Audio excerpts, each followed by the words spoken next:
प्रथम थर पर भोट निज गाँव में भोट देवे विछिन्नांचल ग्रामवासी निज गाँव में भोट देवे नवरंगपुर जिलार इंद्रावती बुड़ी अंचलवासी पूर्वर देशी डंगारे जलभंडार पार कर मतदान करने को जाउथिले फल मतदान हार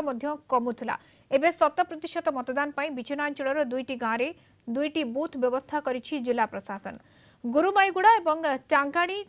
कोटो गाँव में दुईटी बूथ करा जायछि।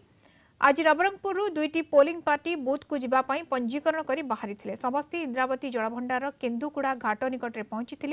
से नेबाई लंचर व्यवस्था करा ओड्राफ्टर गोटे टीम साथी सुरक्षा देवाई नियोजित रही। विछिन्नांचल में कोरापुट जिला पुलिस एक टीम प्रस्तुत रही। विछिन्नांचल जो दुईटी बूथ अच्छी गुरुमाईगुड़ा टांगणीकोट आम पर्याप्त व्यवस्था अच्छी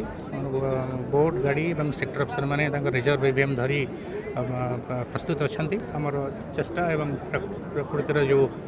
आशीर्वाद रहिले आम ठीक ठाक आम पार्टी मान को पहुँचार सक्षम हो निज गाँव में भोट दे पारे 5टी गाँव लोक दुईटी पोलिंग स्टेशन रे भोट दे मतदान करी साधारण निर्वाचन 2024 रे तांको आउ रिस्क नहीं कि डंगा पाठा पड़ो ना व्यवस्था करूँ आम समस्त प्रकार व्यवस्था दुईटी जाक बूथ हो सारी प्रथम थर पर मुझे लंच चढ़ी मोर पोलिंग माने कम करने जाऊँगी तो व्यवस्था भी करा जाइए लंच आम टीम दीटा जाऊँ आम मोर बूथ नंबर हूँ 268 एंड विमल बार आम 269 बहुत खुशी लगुच यह हूँ आमर माने गर्व भारत वर्ष मो